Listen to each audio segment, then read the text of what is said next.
Good morning, student. Welcome to my channel Step by Step in Physical Education. I am your subject expert Dr. Ritika Bhatia. Today in this video we will discuss about the another lifestyle disease which is asthma and how we can cure asthma with the help of asanas. We will discuss in this video. So let's start. What is asthma? It is a condition in which your airways narrow, swell and produce extra mucus, which can make breathing difficult and trigger coughing, wheezing and shortening of breath. Means वो condition जिसमें आपका Airways, आपका respiratory tract, जहाँ से आप सांस लेते हैं, उसमें स्वेलिंग आ जाती है, म्यूकस प्रोड्यूस होने लगता है, जिसकी वजह से आपको सांस लेने में डिफ़िकल्टी महसूस होती है, खांसी आती है रुक रुक के, गले में घरघराहट फील होती है, सांस छोटी आती है, ठीक से सांस नहीं आती, जिसकी वजह से आप हाँफने लगते हैं. तो when you have all these type of symptom then it could be asthma. Now we come on types of asthma. Asthma जैसा आप सबको पता है कि एक सिंपल कंडीशन है जिसमें आप सांस ले रहे हैं, सांस में प्रॉब्लम आ रही है, बट इसके भी डिफरेंट टाइप्स हैं. So what are the different types of asthma, जिसकी बेसिस पे हम कंक्लूड कर सकते हैं कि किस टाइप की अस्थमा प्रॉब्लम आपको है, if someone have. So first one is non allergic asthma. What is non allergic asthma? Illness, medication, environmental factors are common triggers of non-allergic asthma. इसमें क्या होता है कि अस्थमा की कंडीशन होने पे आपको एलर्जीज वगैरह कुछ फील नहीं होता है, सांस में कमी होती है, हाँफते हैं थोड़ा बहुत, बट किस वजह से कि कभी आप बीमार हो गए तो जिसकी वजह से आपको सांस लेने में थोड़ी दिक्कत होती है, कभी मेडिकेशन वगैरह आपका चल रहा है, या कुछ एनवायरमेंटल फैक्टर्स हो गए जिसकी वजह से आपको नॉन एलर्जिक अस्थमा हो सकता है, कि कभी धूल भरी आंधी चल गई, कुछ हो गया, तो उस कंडीशन में आपको थोड़ी देर के लिए सांस लेने में प्रॉब्लम हो रही है. That is called non allergic asthma. Occupational asthma. Occupational asthma is a condition usually work around chemical fume, dust or other irritants in the air when person कि कोई भी व्यक्ति, कोई भी इंसान जब किसी ऐसी जगह में काम करता है जहाँ पे डस्ट बहुत ज़्यादा है, फ्यूम होता है, केमिकल फ्यूम है, उसकी स्मेल होती है जो आपको सांस लेने में तकलीफ दे रही है, या एयर में कुछ भी ऐसा इरिटेटिंग टाइप का केमिकल पार्टिकल्स इंक्लूड हो रहा है जिससे कि आपको सांस लेने में दिक्कत होती है, अगर आप ऐसे किसी जगह पे काम करते हैं तो that is called occupational asthma. Exercise induce bronchoconstriction. ये क्या होता है? It is called by the loss of heat, water or both from the airways during exercise when quickly breathing in air that is drier than what is already in the body. Means कि जब आप exercise करते हैं, generally लोगों को asthma होता नहीं है, स्पोर्ट्स पर्सन जो होते हैं उनको बहुत ऐसी प्रॉब्लम होती नहीं है कभी, लेकिन किसी किसी कंडीशन में कई कुछ स्पोर्ट्स पर्सन ऐसे हैं जिनको ऐसी प्रॉब्लम होती है, जिसको हम बोलते हैं एक्सरसाइज इंड्यूस ब्रोंकोकंस्ट्रिक्शन. मीन्स कि पर्टिकुलर एक्सरसाइज करने के टाइम पे, वर्कआउट करने के टाइम पे ही ऐसी प्रॉब्लम उनको अकर होती है. क्यों होती है?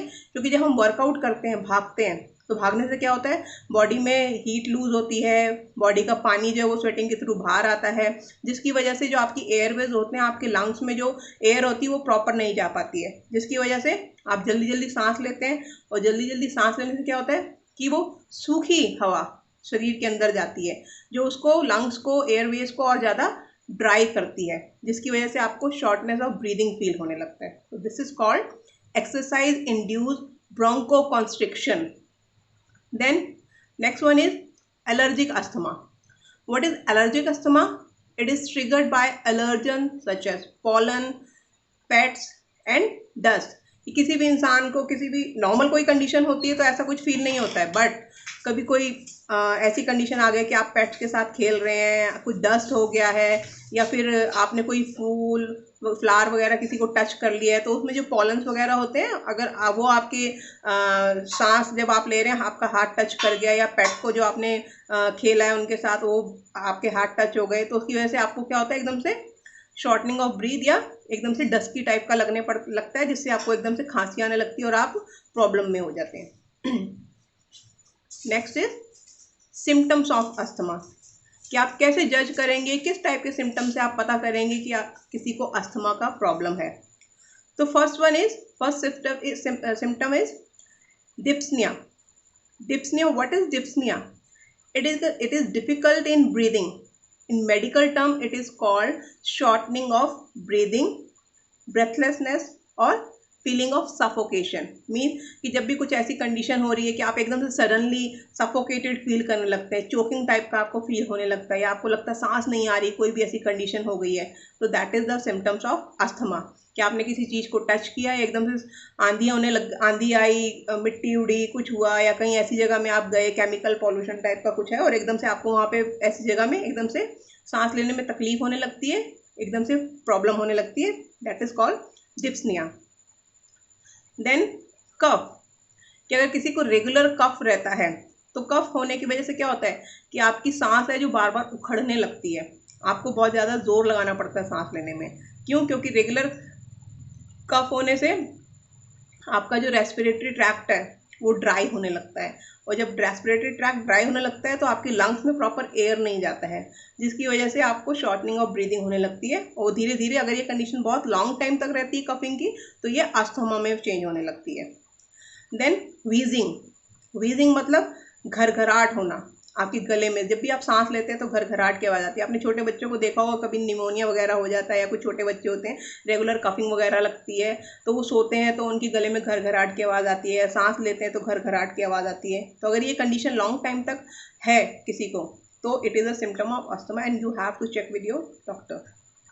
Then weakness, night cough, headache, इनमें से कोई भी ऐसा सिम्टम है कि आपको रेगुलरली वीकनेस फील होती है, सांस लेने में तकलीफ हो रही है, रात में आपको एकदम से सडनली बहुत खांसी होने लगती है और रेगुलर वे में हो रही है, आपको सर दर्द फील होता है, बॉडी में बहुत ज़्यादा आपको वीकनेस फील होती है, फीवर टाइप का लग रहा है, तो all this also could be a symptoms of asthma.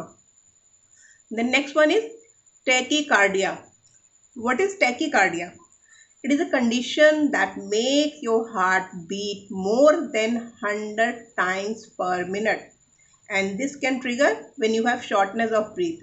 Means कि जब आपको सांस नहीं आ रहा होता है, तो सांस नहीं आता है तो एकदम से क्या होता है कि हम सांस लेने की कोशिश करते हैं, कि सफोकेटेड फील हो रहा है तो हम जोर जोर से सांस लेने की कोशिश करते हैं, या खांसी आ रही है सांस लेने के चक्कर में, तो उसमें क्या होता है कि आपका हार्ट बीट एकदम से तेज़ हो जाती है, जो नॉर्मल बीट होती है आपकी उससे एकदम से आपकी हार्ट बीट तेज़ हो जाती है। तो this condition is called tachycardia. Allergy, कि रेगुलरली आप किसी ऐसी जगह पे जाते हैं या कोई भी काम ऐसा करते हैं जिसकी वजह से आपको एलर्जी फील हो रहा है, बार बार सांस लेने में प्रॉब्लम हो रही है, कोल्ड फील होने लगता है, कफिंग आने लगती है रेगुलरली, स्नीजिंग होने लगती है रेगुलरली, तो this is also symptoms of asthma. Shortness of breath, अगर आपको रेगुलरली किसी भी काम को करने में shortening of the breath feel होता है, तो it is also the symptom of asthma. And whenever you feel all these types of symptoms, then definitely you have to check with your doctor that you could not have a asthma problem. Next one is, what are the causes and consequences of asthma? कि ऐसे कौन से causes हैं जिसकी वजह से asthma की problem हो सकती है, जिससे कि आप पता लगा सकें कि हाँ, और उन कॉजेज को आप दूर करने की कोशिश कर सकें जिससे कि आपको अस्थमा का प्रॉब्लम ना हो। तो these are pollen, smoking, exercise, moldy. What all are these?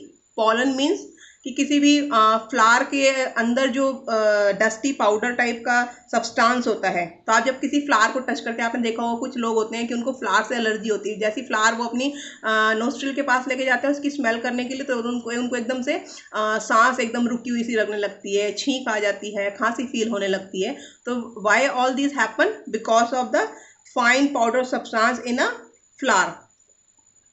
Smoking, कोई अगर रेगुलरली स्मोकिंग करता है, तो स्मोकिंग करने से क्या होता है कि आपके लंग्स जो होते हैं वो सिकुड़ने लगते हैं, प्रॉपर तरीके से एक्सपेंड नहीं होते हैं, और जब एक्सपेंड नहीं होते हैं तो उसमें आपकी जो ऑक्सीजन है वो इजीली जा नहीं पाती है, और जब ऑक्सीजन नहीं जाती है तो आपके नैरो एयर पैच को भी वो नैरो करने लगता है, आपके रेस्पिरेटरी में प्रॉब्लम क्रिएट करने लगता है।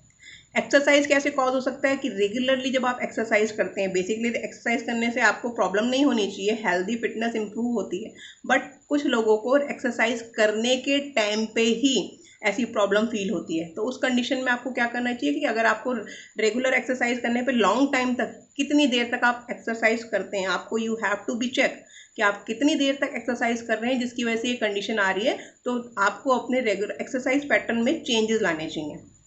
Then moldy. What is moldy? It is a thing that have gotten damp and started to smell musty. Means it is a type of fungus. किसी भी चीज़ पे फंगस लग जाती है तो उससे क्या होता है, एक अजीब सा डस्टिंग पाउडर टाइप का हम टच करते हैं तो फील होता है, जिसकी वजह से कई बार क्या होता है अगर हम उसको स्मेल को सूंघने की कोशिश करें तो वो डस्टी टाइप से होती है। जैसे आपकी ब्रेड पे फंगस लग जाता है या किसी चीज़ पे रस्ट लग जाना, इस टाइप की जो चीज़ होती हैं, तो उनको टच करने से, उनको स्मेल करने से आपको एकदम से शॉर्टनिंग ऑफ ब्रीथ फील होने लगता है। देन इन्फेक्शन, कि अगर आपको कभी लाइफ में बीमारी हुई है और उसकी वजह से इन्फेक्शन हुआ है, तो इन्फेक्शन होने की वजह से और रेगुलरली मेडिसिन लेने से कई बार वो अस्थमा के कॉजेज़ बन सकते हैं। क्यों? क्योंकि इन्फेक्शन क्या होता है, इन्फेक्शन आपको किसी भी चीज़ का इन्फेक्शन हुआ और इन्फेक्शन की वजह से वो इन्फेक्शन आपके बॉडी में दूसरे चीज़ों के साथ मिक्सअप हो गया, जिसको हम बोलते हैं सुपर इम्पोज इन्फेक्शन, कि एक इन्फेक्शन की वजह से दूसरा इन्फेक्शन हो जाना। तो ये भी आपको अस्थमा का कॉज हो सकता है। फूड, कि कई बार फूड, जो हम जिस टाइप का फूड खाते हैं वो फूड भी हमें एलर्जी करने लगता है, जिसकी वजह से हमें अस्थमा का प्रॉब्लम हो जाता है कि हमने कुछ खाया, सडनली वो हमारे क्या कहते हैं, एलर्जी कर गया, हमारी रेस्पिरेटरी ट्रैक में फंस गया, कुछ भी हो गया तो वो फूड भी एलर्जी कर देता है। तो किस टाइप का फूड होता है जो अस्थमिक पेशेंट को खाना चाहिए? विटामिन डी रिच फूड खाना चाहिए, बीटा कैरोटीन रिच फूड खाना चाहिए, जैसे मिल्क, एग वगैरह, मैग्नीशियम रिच फूड, स्पिनिच वगैरह जो होता है उनको खाना चाहिए, जिससे कि वो हल्का भी होता है और आपकी बॉडी में एलर्जी भी प्रोड्यूस नहीं करेगा और अस्थमा का रीज़न भी नहीं बनेगा। Then dust mite, pollution, cold air. Dust mite में क्या होता है कि जब आप किसी ऐसी जगह पे हैं जहाँ पे बहुत ज़्यादा डस्ट होती है, एरिया अच्छा नहीं है, बहुत केमिकल की वजह से बहुत ज़्यादा पॉल्यूशन हो रखा है, तो ऐसी जगह में आप जाने से आपको बचना चाहिए। ऐसी जगह में जाने पे अगर आपको बार बार सेम प्रॉब्लम हो रही है तो आपको अस्थमा का रीज़न बन सकता है। Then pets, cold air, stress. पेट को के साथ खेलने की वजह से भी उनकी बॉडी में जो हेयर वगैरह होते हैं उनसे, अगर पेट को आप रेगुलरली साफ़ नहीं करते हैं, नहलाते नहीं हैं, और उनमें भी बॉडी में उनके हेयर्स वगैरह में डस्ट या फिर किसी तरीके के बैक्टीरिया वगैरह लग जाते हैं, तो उससे भी आपको अस्थमा के चांसेस हो सकते हैं। कोल्ड एयर, कि आपको अगर किसी भी तरीके की प्रॉब्लम रहती है ठंडी जगह में जाने पे या ठंडी एसी के रूम में रहने से आपको सडनली कोल्ड फीवर वगैरह फील होने लगता है, तो वो भी आपके अस्थमा का कारण हो सकता है। क्यों? क्योंकि जब किसी को ज़्यादा कोल्ड कफ का प्रॉब्लम रहता है तो वो धीरे धीरे रेगुलर आपकी हेल्थ में इंक्लूड होने लगता है और धीरे धीरे आपके लंग्स के ऊपर प्रेशर डालने लगता है। देन स्ट्रेस की कंडीशन होने से भी कई बार लोगों को अस्थमा के चांसेस हो सकते हैं। क्यों? क्योंकि जब हम स्ट्रेस लेते हैं तो बॉडी में क्या होता है, वीकनिंग फील होती है, और वीकनिंग फील होने से एंजाइटी आती है, और एंजाइटी होने से क्या होता है कि हमारा जो हार्ट है एकदम से तेज़ से बीट करने लगता है, और तेज़ी से बीट करने की वजह से क्या होता है कि कई बार ब्रीदिंग जो होती है वो शॉर्टन होने लगती है, एकदम से सांस नहीं आती। क्यों? क्योंकि कंडीशन में कुछ सूझता नहीं है कि हम उस कंडीशन को कैसे टैकल करें। तो that is also the causes of asthma. तो अगर कोई भी कभी भी कोई ऐसी कंडीशन आती है कि जिसमें आपको लगता है कि आप फंस गए हैं या काम नहीं कर पाएंगे या कुछ समझ नहीं आ रहा है, तो उस कंडीशन में स्ट्रेस लेने की जगह पे आपको कूल माइंड से स्ट्रेस फ्री होकर उसके बारे में सोचना है, जिससे कि आपको प्रॉब्लम ना हो। अब ये तो हो गए कॉजेज कि जिनकी वजह से आपको अस्थमा के चांसेस हो सकते हैं। ठीक है, अब आ जाते हैं कॉन्सिक्वेंसेज और कॉम्प्लिकेशंस ऑफ अस्थमा, कि ऐसी कौन सी कॉन्सिक्वेंसेज हो सकती हैं अस्थमा की वजह से। तो first one is Airways remoulding.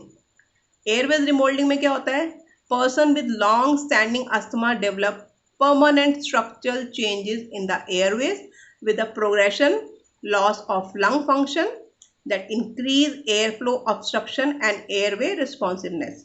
Means कि जो हमारी सांस लेने की प्रक्रिया होती है उसमें चेंजेस आ जाते हैं, कि जब भी हमें कुछ अस्थमा का अटैक आ रहा है, प्रॉब्लम आ रही है या हमें सांस लेने में प्रॉब्लम हो रही है, तो उसमें क्या होता है आपका जो एयरवे का पैटर्न है, सांस लेने का जो पैटर्न है उसमें चेंजेस आ जाते हैं। कैसे चेंजेस आते हैं कि जो आपकी लंग की फंक्शनिंग होती है वो रिड्यूस होने लगती है। आप जो सांस लेते हैं, जो एयर फ्लो आपकी बॉडी में रिलीज होता है, उसमें ऑब्स्ट्रक्शन आने लगती है, जिसकी वजह से बॉडी रिस्पॉन्स इजीली नहीं कर पाती है। Then second one is super impose infection. Super impose infection क्या होता है? इसमें it is a second infection on earlier one. कि आपको अस्थमा का प्रॉब्लम है, अस्थमा के प्रॉब्लम की वजह से आपको निमोनिया हो गया, या निमोनिया का प्रॉब्लम है उसकी वजह से आपको अस्थमा का प्रॉब्लम हो गया। निमोनिया में क्या होता है कि निमोनिया में आपके जो लंग्स होते हैं या आपकी जो बॉडी क्या कहते हैं एयरवेज होता है, उसमें प्रॉब्लम आपको फील होती है। आपके जो लंग्स होते हैं, आपका जो क्या कहते हैं एयरवेज होता है, उसमें इन्फेक्शन इन्फ्लेमेशन आपको फील होता है। और जो आपके एयर सैक्स होते हैं, आपके लंग्स के अंदर जो एयर सैक होते हैं जिसमें हवा जाती है और जिसकी वजह से आप ब्रीथ कर पाते हैं, पूरी बॉडी में ऑक्सीजन प्रोड्यूस होती है, उसमें पानी भर जाता है। तो एक इन्फेक्शन की वजह से दूसरा इन्फेक्शन क्रिएट होने लग जाना, that is called super impose infection. Then next is chronic bronchitis. Chronic bronchitis क्या होता है? It is a swelling and irritation of the bronchial tubes which carry air to and from air sacs in your lungs. Irritation of tube causes mucus to build up. Means कि आपकी जो bronchitis tube होती हैं जिससे आपकी सांस आती है और जाती है शरीर में, आपके लंग्स में, उन ट्यूब्स में स्वेलिंग आ जाती है। और स्वेलिंग आने से क्या होता है कि उनका जो पैसेज है वो छोटा हो जाता है, उसमें म्यूकस फिल हो जाता है, और पैसेज छोटा होने से आपको सांस लेने में परेशानी होती है, जिससे कि आपको अस्थमा का अटैक आ सकता है। Then emphysema and pneumothorax. Emphysema क्या होता है? It is a condition in which air sacs of the lungs are damaged and enlarged causing breathlessness. कैसे? कि कोई बहुत ज़्यादा स्मोकिंग करता है, सिगार वगैरह यूज़ करता है, टोबैको यूज़ करते हैं, स्मोक करते हैं टोबैको को, तो उसकी वजह से क्या होता है? एप्सीनिया का प्रॉब्लम आ जाता है। एप्सीनिया में आपकी जो एयर सैक्स होते हैं लंग्स के, वो डैमेज हो जाते हैं, एनलार्ज हो जाते हैं, जिसकी वजह से आपके लंग्स में प्रॉपर सांस नहीं जा पाती, ऑक्सीजन नहीं जा पाती है।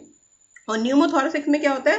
प्रेजेंस ऑफ एयर या gas in the cavity between the lungs and chest wall causing collapse of the lungs which is life threatening. Mean pneumonia की कंडीशन तो आपको सबको पता ही है कि निमोनिया में क्या होता है, तो न्यूमोथोरैक्स में भी यही होता है कि जो निमोनिया का कंडीशन होता है वो आपके लंग्स और चेस्ट वॉल, जो थोरैक्स एरिया होता है, वहाँ पे जो गैप होता है उसमें एयर फिल होने लगता है। वो एयर आपके लंग्स में नहीं जाती है, वो एयर आपके उस कैविटी में फिलअप होने लगती है, जिससे कि आपके लंग्स को ऑक्सीजन इनहेल करने में प्रॉब्लम होने लगती है। क्यों? क्योंकि लंग्स को जितना एक्सपेंड होने के लिए जगह चाहिए होती है, वो जगह उनकी लंग्स की कम होने लगती है बिकॉज ऑफ उस चेस्ट कैविटी में ऑक्सीजन या एयर जाने की वजह से। Then next consequences could be bronchitis. Bronchitis क्या होता है?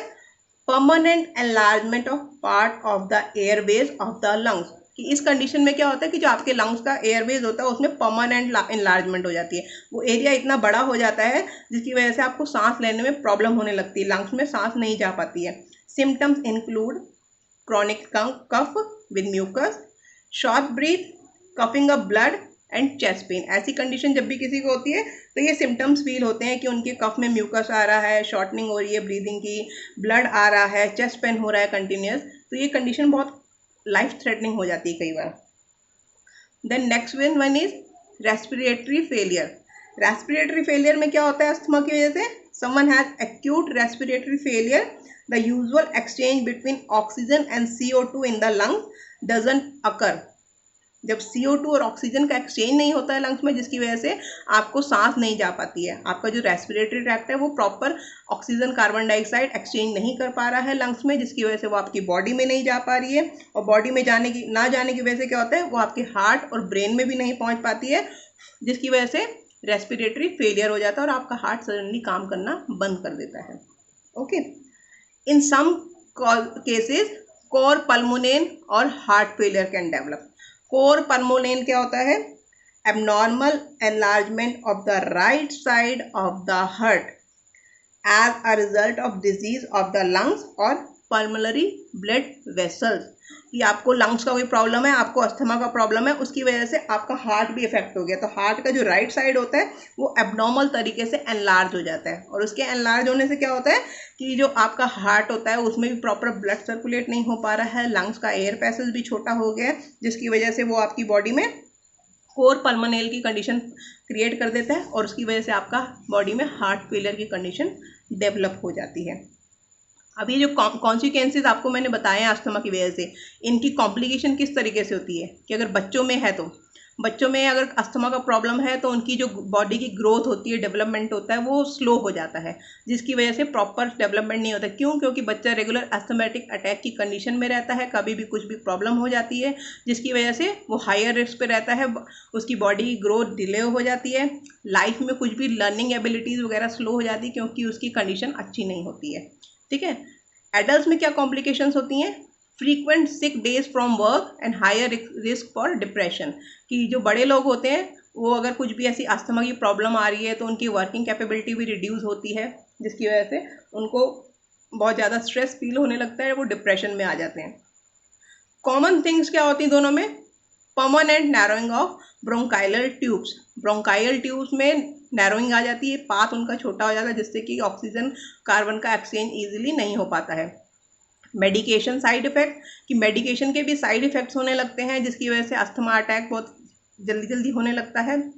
एमरजेंसी रूम विजिट, जल्दी जल्दी हॉस्पिटल्स जाना पड़ता है उस अस्थमा के छोटे से अटैक आने की वजह से, रेगुलरली पंप यूज़ करना पड़ता है, हाई रिस्क ऑफ ओबेसिटी हो जाती है। क्यों? क्योंकि आप कुछ वर्कआउट कर नहीं पाते हैं, फिटनेस एक्सरसाइज कर नहीं पाते हैं, जिसकी वजह से ओबेसिटी के चांसेस भी इंक्रीज हो जाते हैं, फिटनेस रेट 0 हो जाता है और ओबेसिटी के चांसेस इंक्रीज हो जाते हैं।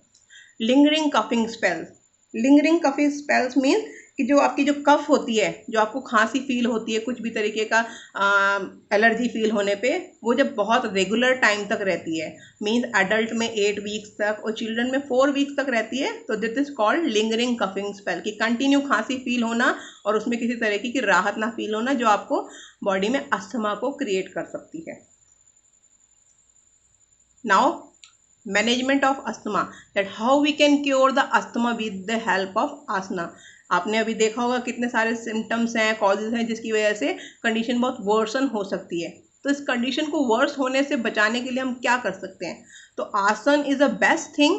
With the help of asana we can cure at some extent this problem. So how we can cure, with the help of which asan we can cure this condition? First asan is मत्स्य आसन।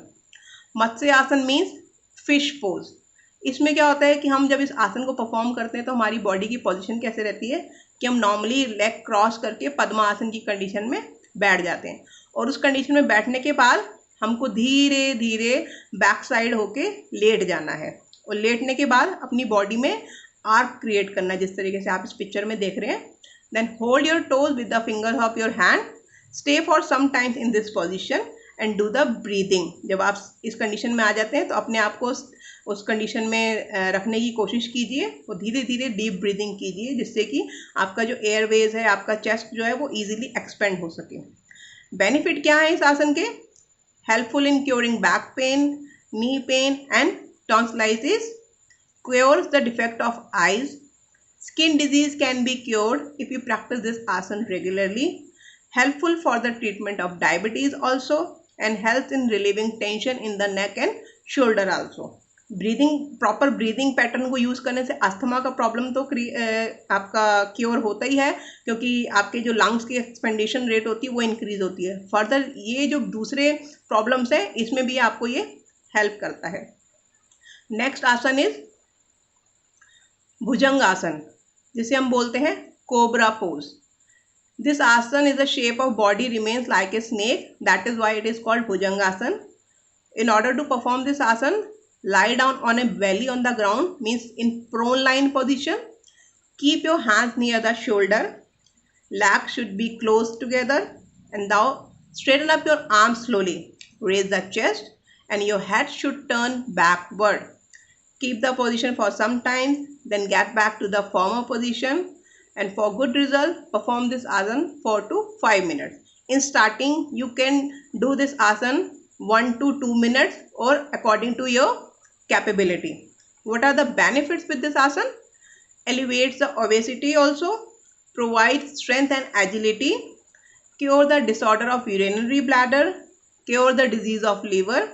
कि जब asthma का problem को तो reduce कर ही रहा है, cure कर ही रहा है ब्रीदिंग पैटर्न की वजह से, उसके साथ साथ जब हम उल्टा लेटते हैं ज़मीन के बल तो क्या होता है, हमारे जो इंटरनल ऑर्गन्स होते हैं, हमारा ब्लैडर, हमारा लीवर, इन सब के ऊपर भी ये प्रेशर डालता है। और प्रेशर डालने से क्या होता है कि इन पर्टिकुलर एरिया में जो ब्लड का सर्कुलेशन है वो इम्प्रूव होता है, जिसकी वजह से ये इन प्रॉब्लम्स को भी क्योर करता है।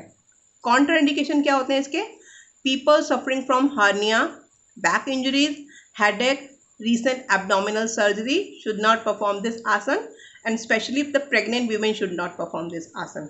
आपने देखा होगा कि आसन की इन कैटेगरी में बहुत से आसन हैं जो प्रेग्नेंट वीमेंस को नहीं करनी थी बिकॉज ऑफ देयर पोजीशन।